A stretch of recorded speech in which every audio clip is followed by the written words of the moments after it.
আপনারা যারা পদ্মা নদীর পাড়ে আছেন তারা সবাই চলে আসেন নদীর পাড়ে। এখানে কিন্তু অনেক ক্ষয়ক্ষতি হয়ে যাচ্ছে।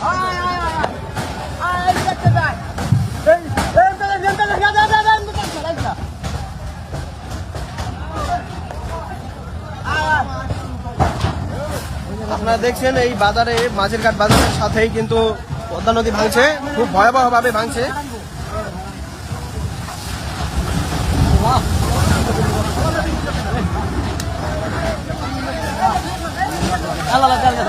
পদ্মা নদী ভাঙছে খুব ভয়াবহ অবস্থায়।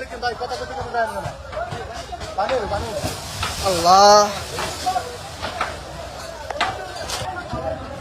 এই যে গ্যাসের সিলিন্ডার কিন্তু নদীতে পড়ে গেছে, আমরা দেখতে পাচ্ছি গ্যাস বেরিয়ে যাচ্ছে,